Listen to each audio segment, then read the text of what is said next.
Calm and collected behind the anchor desk, Martha MacCallum is a regular figure on Fox News. However, her life has held weight that few spectators ever witness away from the cameras. She suffered from health scares, lost both of her parents, and was constantly watched by the public. Although these events didn't happen on television, they influenced her development. This is Martha MacCallum's more reserved side, which explains why her story is more depressing than most people think. In recent years, veteran Fox News anchor Martha MacCallum has experienced a significant personal loss. She has openly shared the anguish of losing both of her parents and considered the great influence they had on her life.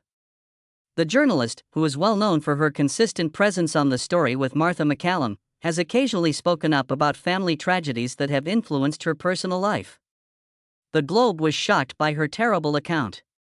Elizabeth MacCallum, Martha's mother, played a significant role in her early life and continued to be an influence to her as an adult. Elizabeth fought against breast cancer for over 10 years before losing her battle to the disease in April 2013. In the midst of the demands of therapy and caregiving, Martha and her family had to deal with the psychological effects of a chronic disease, depending on her close relatives to support her and each other. In interviews, Martha recalled her mother's illness as well as her optimistic attitude and fortitude in the face of adversity. Her mother had shaped her outlook on both her private and professional lives. In addition to being a personal tragedy, Martha saw her mother's passing as a reminder of life's frailty and the value of family. She has discussed her mother's commitment to family in a unique look into her personal thoughts. A moving incident involving Martha garnered a lot of attention in 2025 when she became very upset while speaking. She assumed the letter she got on television in September 2025 was just another fan letter. However, she discovered it was a letter from her late mother when she opened it. She was so distraught that she started crying. Although that wasn't the only moment she had to deal with, it was a very significant and emotional one for her. When her daughter Elizabeth, named after her mother, wrote her another letter in November 2025, she had to deal with yet another situation.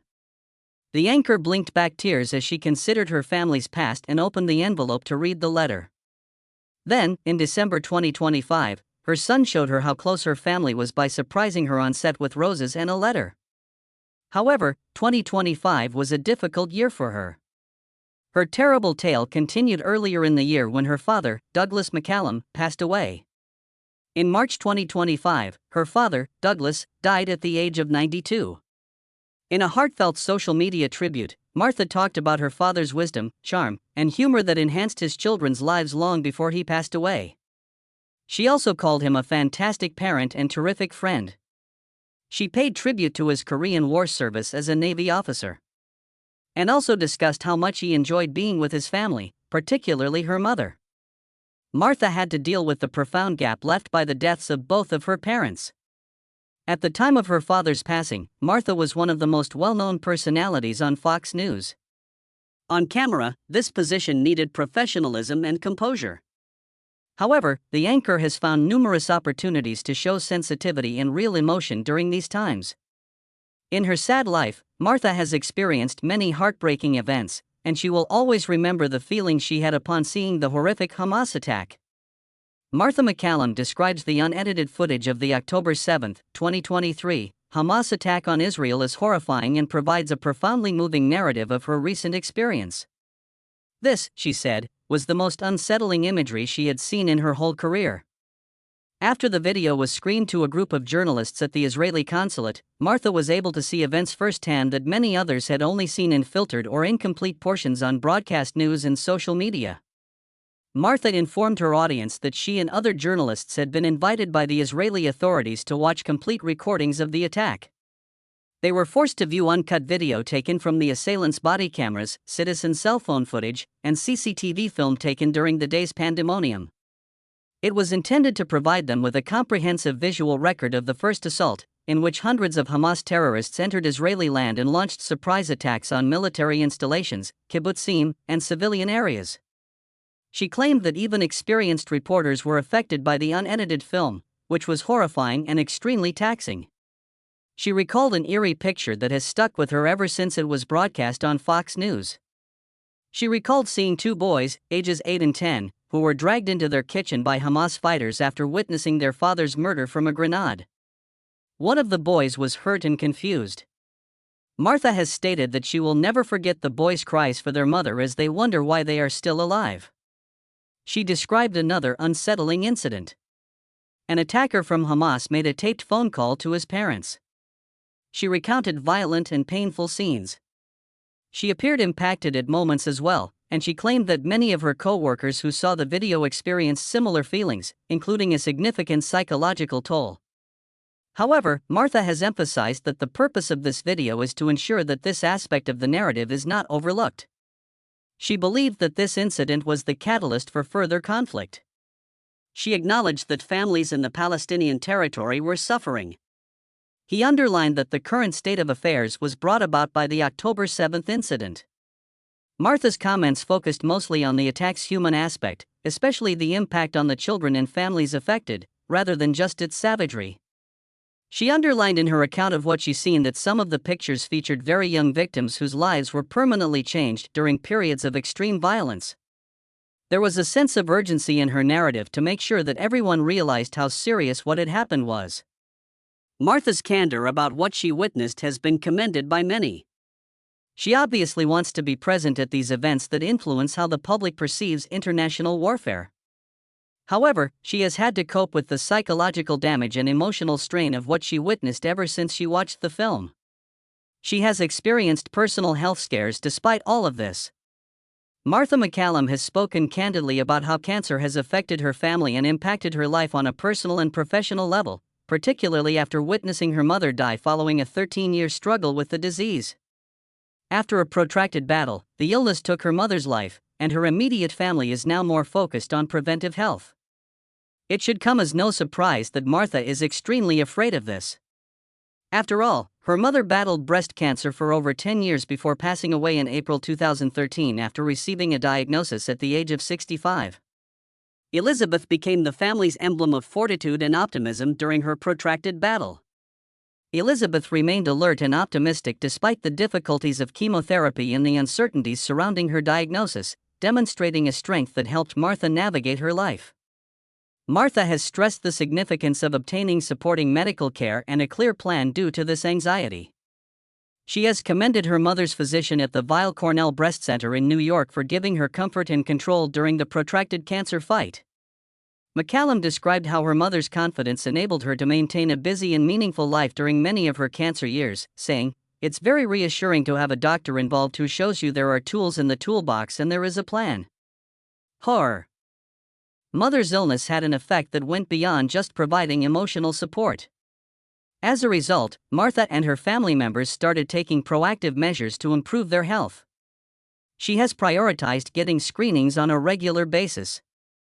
She stated in interviews that she underwent several yearly examinations, including MRI scans, mammography, and visits to a gynecologist. It's not just for her mental health, it also catches any possible problems early and sets an example for her kids. She and her family have benefited much from her diligence. Because of routine health monitoring, her sister Jane's breast cancer diagnosis was found before she turned 40, allowing for a successful course of treatment.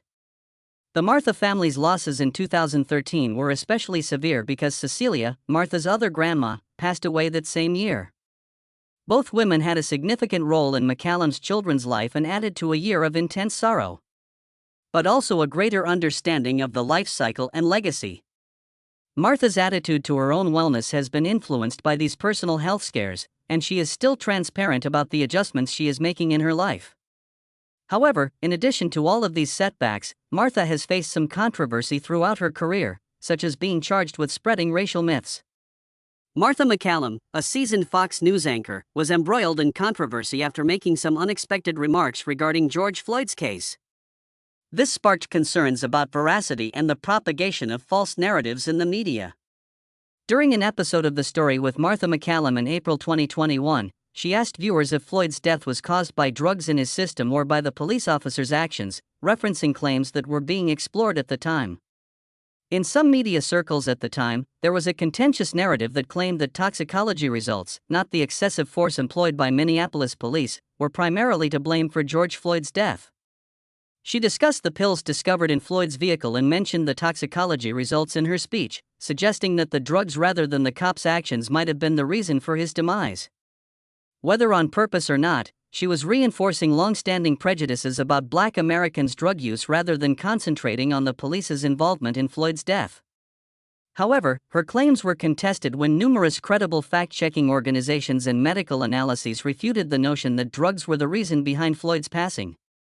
Although the toxicology analysis indicated the presence of narcotics, official investigations concluded that the constraint was the cause of his death.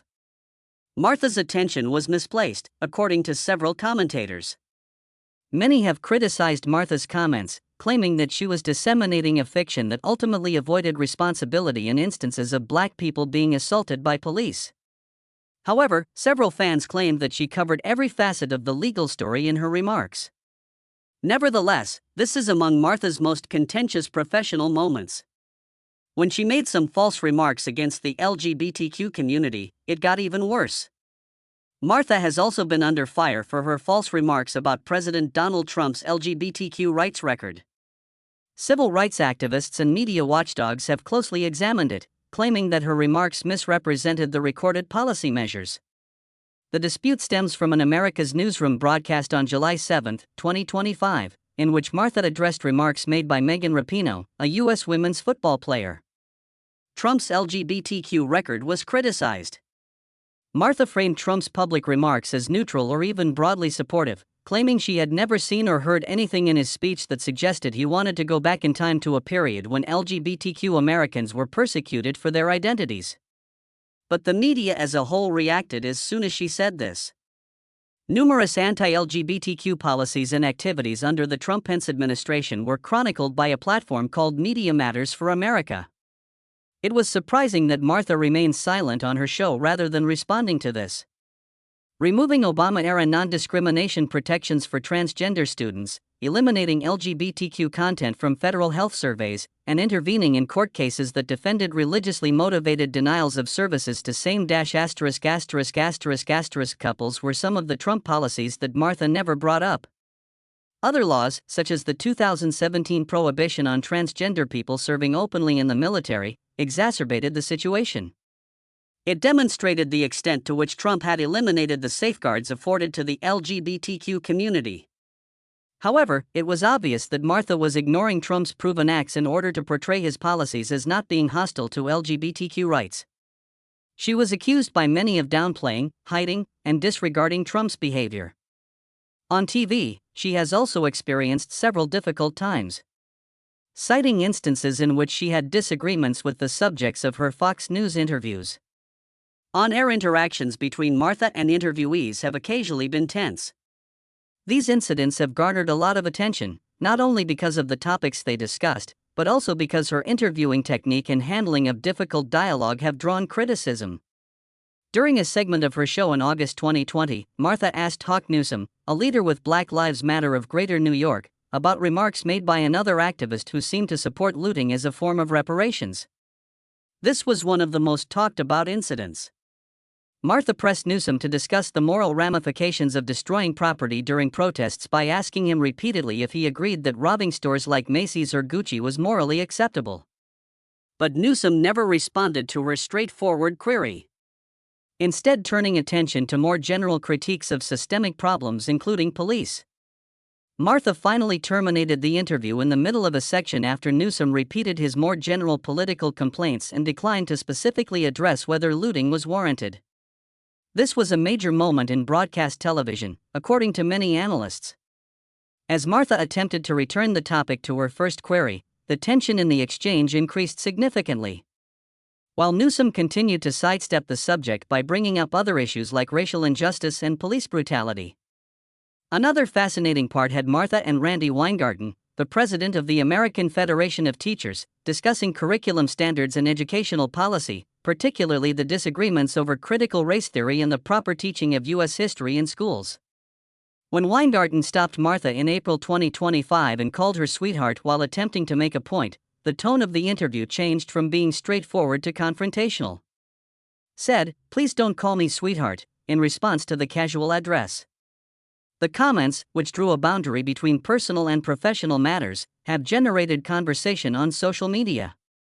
While some argued whether the exchange obscured the crucial matters at hand, others commended Martha for standing up for herself. Eventually, the conversation went on as they continued to discuss issues like literacy, numeracy, and history, as well as curricular priorities and the role of the government in education. Martha repeatedly resisted answering the primary question during the interview.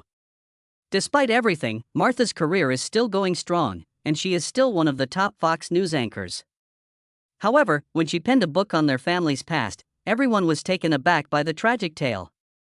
When her book Unknown Valor, A Tale of Family Bravery and Sacrifice from Pearl Harbor to Iwo Jima, was released in 2020, Martha MacCallum opened a new chapter in her career. This book combined the tradition of her own family with military history. The New York Times bestseller honors the common Marines, including her own uncle Harry Gray, whose valor in the Pacific Theater influenced the course of World War II. Long before she started working as a journalist, Martha had a connection to the narrative. When she was a teenager, she received letters that Gray had written while he was in the Marine Corps. These letters contained the aspirations, anxieties, and thoughts of a young man who was far from home. For decades, those letters lingered in her mind, plaguing her and ultimately igniting a desire to learn the whole truth about his sacrifice and devotion. Martha did more than gather historical details when she eventually made the decision to publish Unknown Valor. She started months of painstaking study, following Marines from their hometowns through some of the bloodiest engagements of the Pacific War. These resulted in a violent conflict at Iwo Jima and included the attacks on Pearl Harbor, Guadalcanal, Tarawa, and Saipan. Her book included personal recollections, military data, and individual accounts. The story of MacCallum's mother's 18-year-old cousin Harry Gray, who perished on Iwo Jima alongside almost 7,000 other Marines, lies at the heart of the book. In addition to narrating his combat experiences, Martha vividly describes the world he left behind. She provided her audience with a vivid picture of a life and era that influenced the 20th century by filling in the gaps left by time through interviews with Gray's surviving colleagues and trips to fighting sites. Martha's book continues to play a significant role in her life, as do her husband and kids, who support her through the tragic tales. Everyone is aware that Martha has been married to businessman Daniel John Gregory since August 22, 1992, when they exchanged vows in a Catholic wedding at St. Elizabeth's Church in New Jersey. However, Martha has purposefully kept the majority of her personal life private. Born in New Jersey and a Villanova University graduate, Daniel has built a prosperous career in business. He currently holds the position of vice president at Gregory Packaging Incorporated, a family-run business that produces Suncup juice and supplies educational and medical facilities. Martha and Daniel have 3 kids together. Elizabeth, their oldest child, was born in the middle of the 1990s.